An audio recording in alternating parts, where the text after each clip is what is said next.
Hello, welcome to Lemon Series, where we talk anything and everything entertainment. I'm, of course, Lemon himself, Zeke Lemon, and this is my review for M3GAN 2.0. But before we get into that, let's get the house clean out of the way. Share them, leave a like, comment below, let me know your thoughts on M3GAN 2.0. And, of course, hit that subscribe button as it helps me grow into my YouTube career. I would greatly appreciate it. Now, all that out of the way, let's get into the review, shall we? So, M3GAN, she has had quite the ride for these, past 2 years? Because the first one came out January 2024.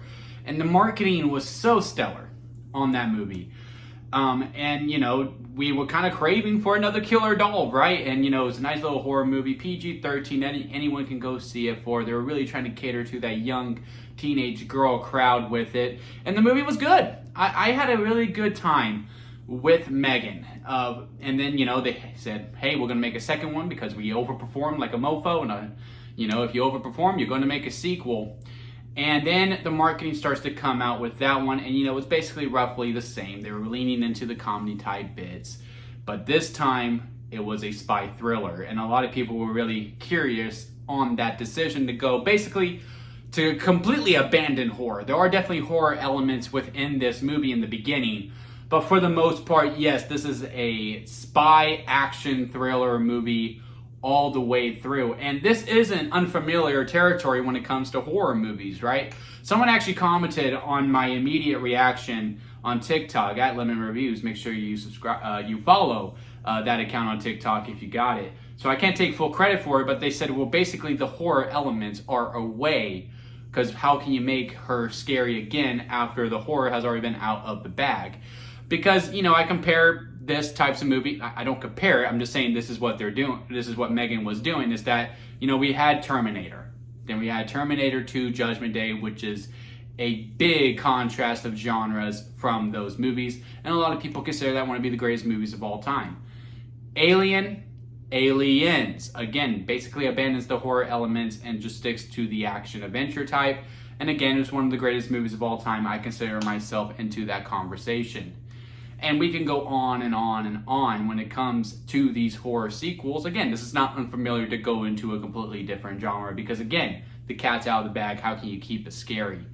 And I will say overall the movie is good. I would say, it keeps that same relative feel from the first one. It's very funny. It's very witty. M3GAN is the icon that we thought she would be as a icon mascot, if you will. Like, she is going to be remembered for a long time, and I still do truly believe that for this movie. I think the spy elements within this film were a lot of fun when we were doing agent stuff, and there's the back and forth between Gemma and M3GAN.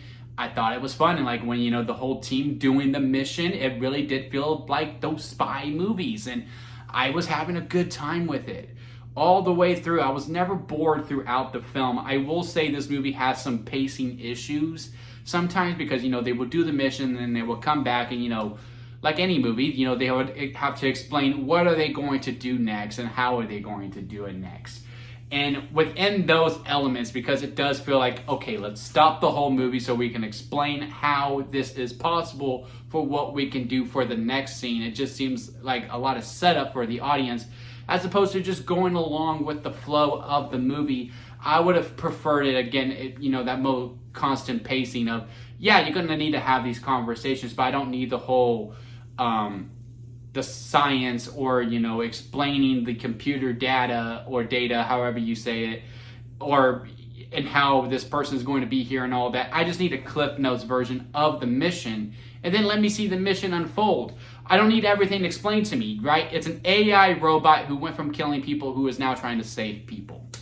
I don't need to disdain my disbelief that much within it, who's fighting another killer robot for that matter as well. Again, I don't need a lot for me to be like, yeah, I'm going to go along with the ride. You don't need to explain every single detail to show, hey, this is very possible. Another thing I really appreciate about this movie quite a bit is, the first one was really harping on, hey, please, spend time with your children. Just don't use your electronics as a substitute for parenting.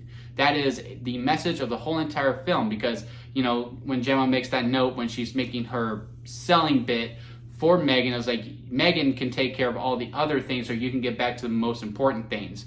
The most important thing is your child.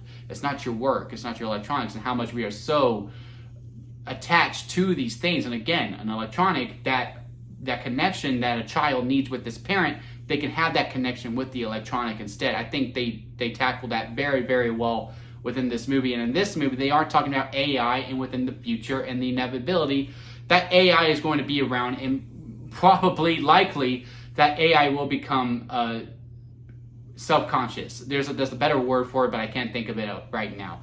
And they're not only tackling, what we as humans only tackle it with because we don't understand AI yet, with how bad the ramifications are of AI, but also the goods of AI as well. So I appreciate that they did tackle both of those topics really well, because I do think that is a conversation that needs to be had. There is good with AI. It's just about having those uncomfortable conversations of not understanding it and just having that dialogue within it. And M3GAN tackles that very well. Problems I have with the film, though, is within character development. Because again, this movie overall is fun. It's a good B-level movie. Again, it's not trying to be bigger than what it is, despite the bigger budget, and again, going into a completely different genre of being like a spy action film. There's really only one big action set piece, and it's in the trailer, is when she's skydiving. And even then, that's lower scale compared to other things we've seen with action films, right? For the most part, it's within the same realm as the first M3GAN film. But when it comes to the character dynamics, like Gemma, which at first I was appreciating because she was so reliant on her electronics in the first movie. Like, she lived and died by them. Like, that was her whole identity. And then something with, like, M3GAN happens. She goes the completely other route in this film. She is so against electronics and how she doesn't need electronics to do the things that she needs to do. And she has a lack of trust when it comes to electronics, and rightfully so, right? But within that, sometimes when some things become very clear, especially there's this twist in the movie that is not really a twist that you could see from a mile away, I just got really frustrated with her quite a bit. Now, for the most part, I still enjoy the performance. I still like the character quite a bit. But everyone here with Gemma, who is supposed to be my main character, I should not be the most frustrated with. So I do think that is a bit of a criticism there. Another one is that I feel like we lacked some Katie work. Katie is definitely within the movie. She definitely has a presence. You definitely feel her. But I don't really feel like she's given a lot of work to be given with. I don't know if she necessarily has much of an arc within it. And if she does, it's not tackled that well. Because yes, Gemma created M3GAN. So therefore, she is going to have a hard time with her instincts and again, with her trust within electronics. All of that makes complete sense.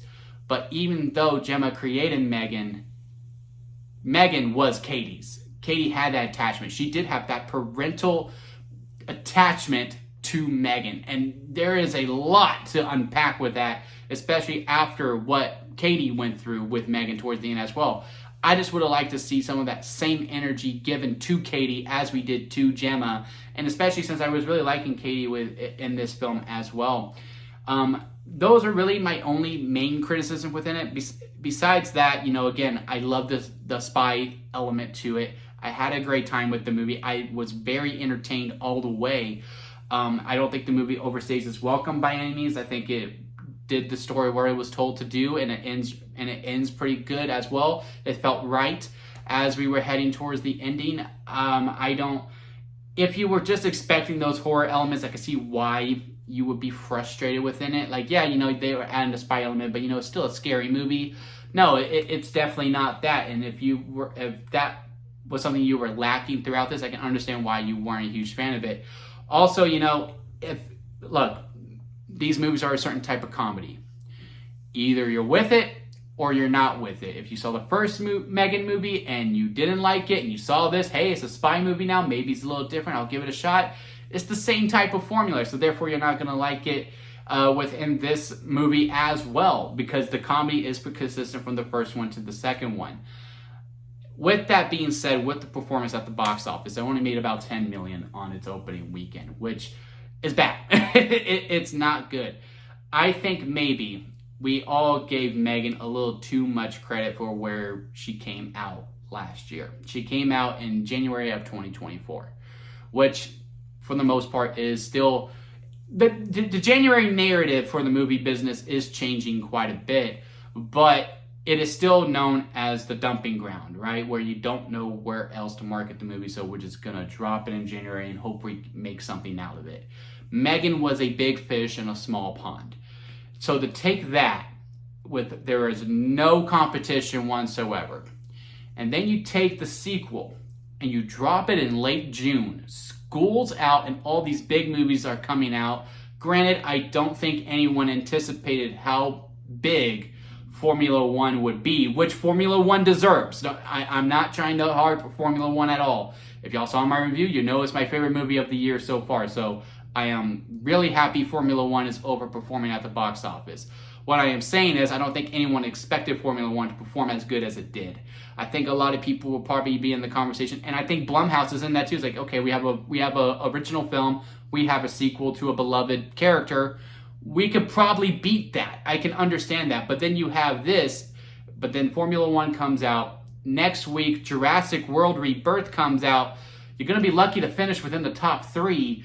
Then after that, Superman comes out. You're lucky to finish within the top 5. I think marketing and not marketing necessarily, but the placement of the release date of this movie is what hurts it the most. It's probably what's going to hurt it from getting a M3GAN 3.0, or just M3GAN at this point, right? Because in the M3GAN title, 3 is in it, so now you just make the 3 more visible within the title. But anyway, I hope Blumhouse is looking at it and going, look, I don't know how the ratings are completely. I have heard that people haven't liked it. I've also heard people had fun with it, but didn't necessarily love it. I'm in that same realm too. I still think I prefer the first one more because it was a bit more tighter to me, but I still had a fun time with this one. So maybe Blumhouse looks back at it and goes, okay, maybe June was too big. Maybe we need to drop this in a March. Or hell, maybe in April if we want to see how it could truly compete with maybe a couple of contenders as opposed to a just hit row of just juggernauts that are coming out at the box office. Or maybe this is just good placement for an October. I don't think it needs to go back to January by any means. November could probably compete, but that's usually when us movie fans are like, give me my Oscar type movies. You know what I mean? So maybe in an October or an August window will probably be best for like the third movie of M3GAN if we are to get it, because again, this movie got punched in the face pretty well. I enjoyed the spy element of it. I had a good time. I just would like some more digging within Katie's work and maybe cut back a little bit on Gemma's trust issues with it. All understandable, but again, she was just very frustrated throughout the film.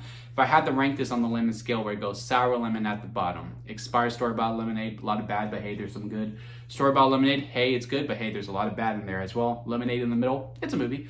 Freshly squeezed lemonade because very good, but minor problems. Then strawberry lemonade at the very top because that's the best kind of lemonade.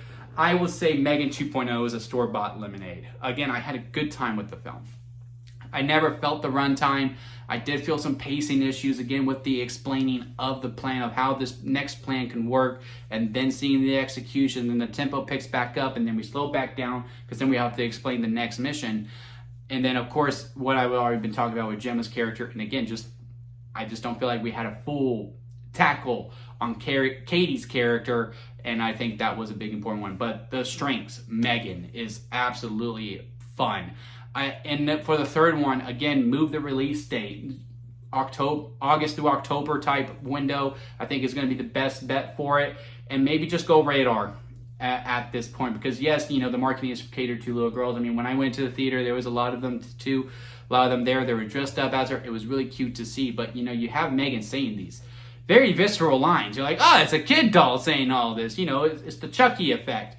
At some point, you're going to have to pick a side. Either you cater it to families, which I do think lacks the film a little bit. I mean, some of the blood shots and some of the hits we had to turn away from. And, it still packs a punch, but it could pack a meteor punch if you see M3GAN doing all these things after she's saying all these wild stuff. If you go rated R, you just let her talk freely, especially because the young girl will be maybe close to adult age. I'm not sure what how old the girl was. Definitely within her teens. Man, they grow so fast. But yeah, I think it is time. If we do M3GAN 3.0 or M3GAN, we just need to go rated R at that point. But Let me know what y'all think about it down in the comment section. Leave a like if you made it this far within a review. I do greatly appreciate it. And hit that subscribe button as I am trying to grow into my YouTube career. And until next time, guys, I'll see you here at Lemon Studios.